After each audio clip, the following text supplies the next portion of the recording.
Endgame. What is it?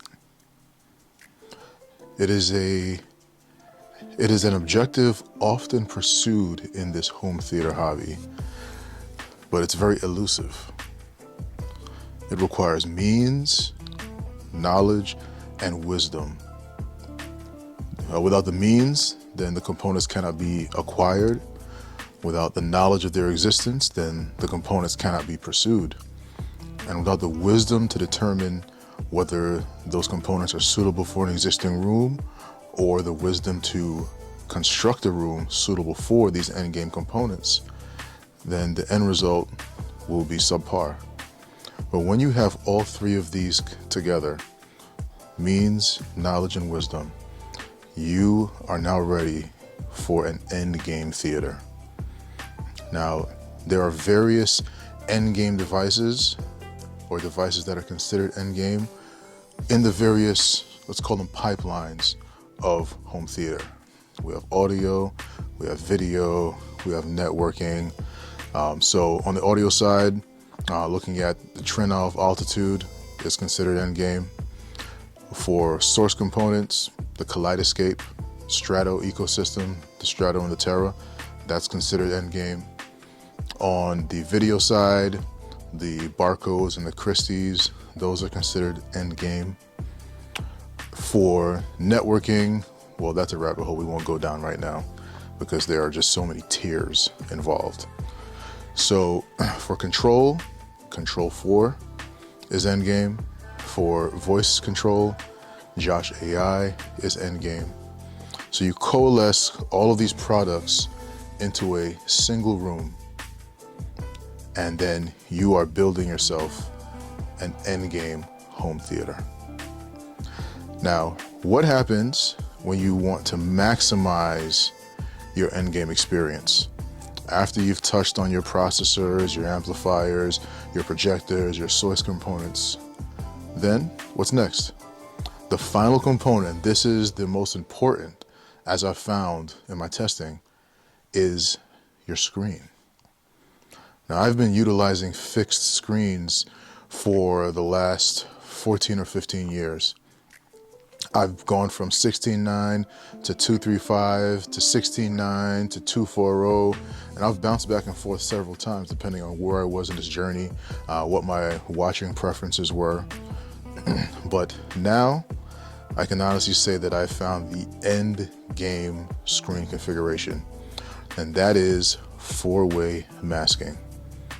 Four-way masking has been around for quite a bit of time, actually, several years.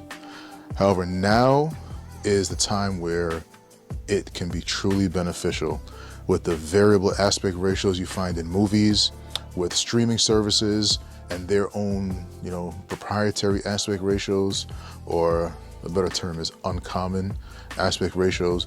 The landscape has shifted. Your thought process is no longer 16:9 versus CinemaScope. You now have a plethora of aspect ratios to consider. So the four-way masking screen, when motorized and combined with automation, that's a key component. When combined, utilized in tandem with automation, that seals the endgame experience once you've compiled all of the other components. All right, arguably it should be the first one that you pursue, because that is a device that you can reap the benefits of immediately. Let us dive into why.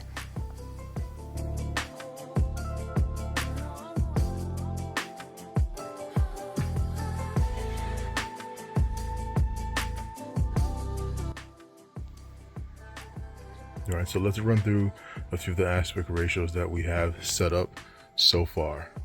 Now we're starting with this aspect ratio and size, which is the equivalent of a 16:9 100-inch television, so 100-inch diagonal.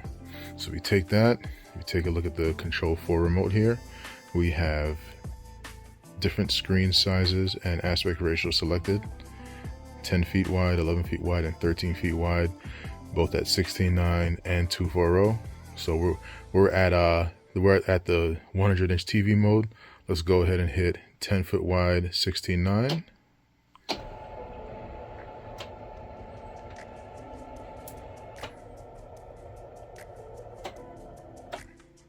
Okay, so now we're at 10 foot wide, 16:9.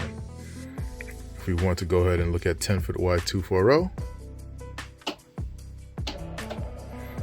we'll go ahead and adjust accordingly. Okay, what if we want, say, 11 feet wide, 16:9? See, the screen width widens and the height widens. So we're at 11 feet right now. And then 11 feet, 240.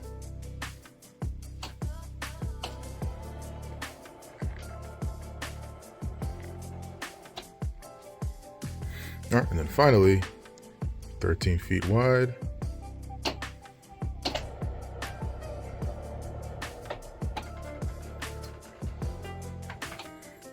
There we are. And then same with CinemaScope.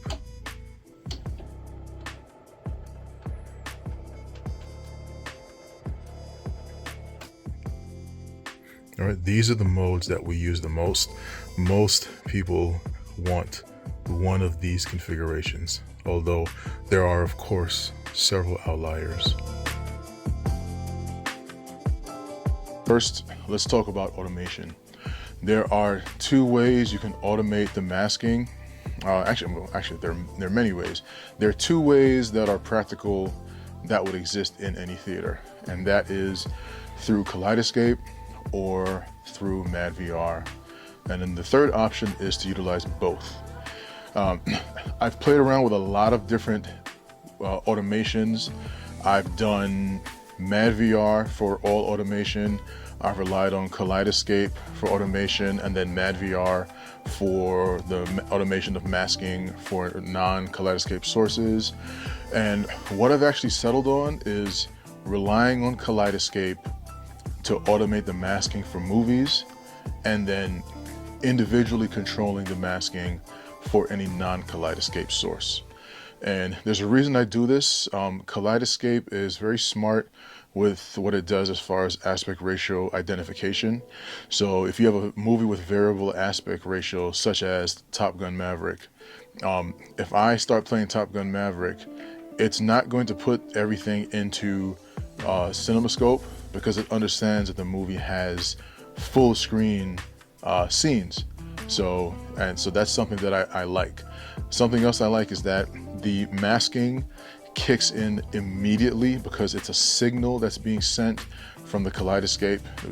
It knows the movie is being played, even before a signal gets sent. So because of that, the moment I select the movie, the masking starts to respond. So and let me show that off right here. I've got a lot of movies here. Here we go. I know for sure this one is scope. Okay, so I'm going to go ahead and add a little light just so that you can see how quickly the masking responds. All right, now we have some light going. So the moment that I select this movie, let's go to play.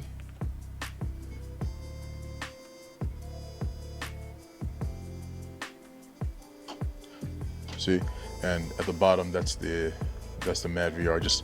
I programmed the MadVR to display on screen anytime anytime the aspect ratio is switching, so it will actually display what aspect ratio I'm starting with, and then it will display what aspect ratio we're shifting to now. So that's a 240 movie. Okay, the moment I exit this, I will exit this and go back to the home screen, and immediately the masking is going back down.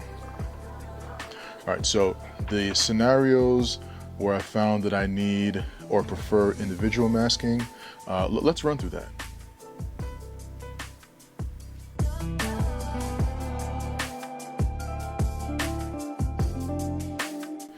So with this, I'm going to go ahead and hit the individual mask control for the bottom screen, and that's for closing. So I'm going to hit that.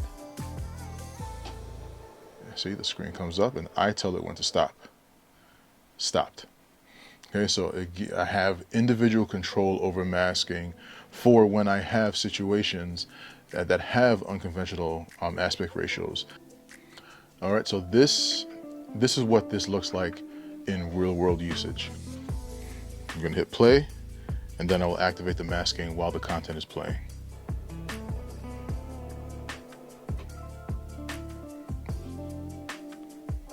And that's it. Custom aspect ratio. Here's an example of why you might want some pretty potent side masking. All right, the Golden Girls, if you don't love them, something is wrong with you. So now I'm utilizing individual masking control, and I am going to close the right mask first.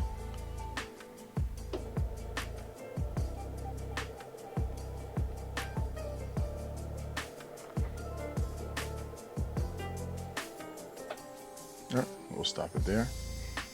If you see you might see a little shadow there. That's only because of where the masking panel is relative to the actual screen position.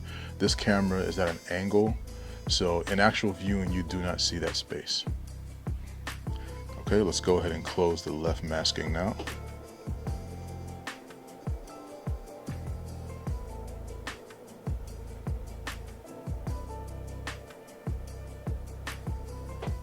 And we're good. All right, now we're watching the Golden Girls as pristinely as possible. Okay, so we have this scene here from Batman Forever.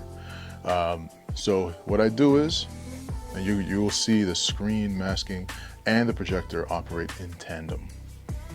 I hit a button on my Control4 Halo remote, and they start to do their thing. So you see the lens zoom memory is actually shrinking the actual image, not processed, but actual. All right, so now we have masking that has come in on all four sides, and now we have the equivalent of a 100-inch television to enjoy an older movie. So when I do this, hands down, every time, the image looks better and is generally more digestible. Now, some people are not picture snobs. I'm a picture snob. I don't like grain whatsoever. Film grain, directors, you can keep it. All right, here we have an example of a movie that is 29 years old. Just think about that for a second. 29 years old. It is not going to look the way a modern 4K movie is going to look, although it does look good. I mean, you can't deny that.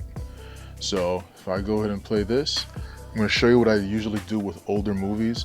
It doesn't only help with resolution, because I'm going to zoom them, I'm going to close the masking to make basically the equivalent to a 100-inch TV. But I'm also going to engage lens shift. Now, can I simply use the MadVR NV Extreme to just process the image so that it shrinks to the size of a 100-inch TV? Absolutely. But the reason why I don't do that for this particular use case is because by using the projector and zooming that down to the size of what a 100-inch TV would be, I get much greater pixel density. And one unexpected bonus, or no, I shouldn't say unexpected, but just one bonus, is that the image actually is brighter because all of that light is being focused on a much smaller area. So let's go ahead and get this started. Let's talk about how we got here.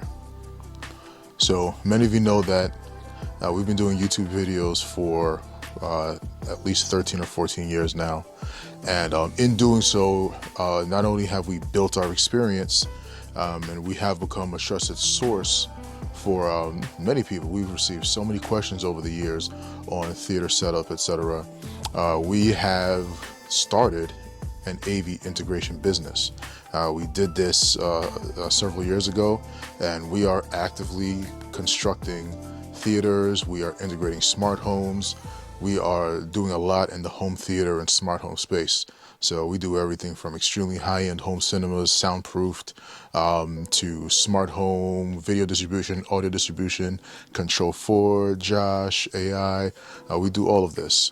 So in our showroom, because the Beast Unleashed Theater, that video series that many of you discovered me on, that theater is a showroom now. It is a fully functioning Wisdom Audio home cinema. So our showroom, we've encountered over the years, many people are attempting to figure out, well, what is the right screen size for me? Or what seating distance do I need? Or what aspect ratio do I prefer? So yes, there are standards that help you determine these, but I have determined, just being a home theater enthusiast myself, those standards are not always as immersive as they could be, to be frank. So some people, including myself, like a larger screen, some like a smaller screen. So we made the decision as a business that the best way to help customers identify the best screen solution and seating distance for them was to go with a 4-way masking screen. So what we do is, this seating distance here, you may remember from our previous video series, is 13.5 feet away from the screen location. And then if we need to get closer, then we'll use a folding chair. But the 4-way masking screen allows us to A, switch between aspect ratios, and then B, switch between various screen sizes based on the room. So we will use a tape measure, mark out with tape how wide somebody's room will be, and then we'll play with the seating distances, and then we'll look at those aspect ratios and screen sizes, and then find the right combination for customers. So installing this screen, it's certainly a 3 or 4 man job. We did it with 2. We did it with 2 people, but I would recommend 3 or 4. For those, I'm talking to the integrators out here. An integrator will be installing the screen. This is really not a DIY screen unless you really, really want it to be.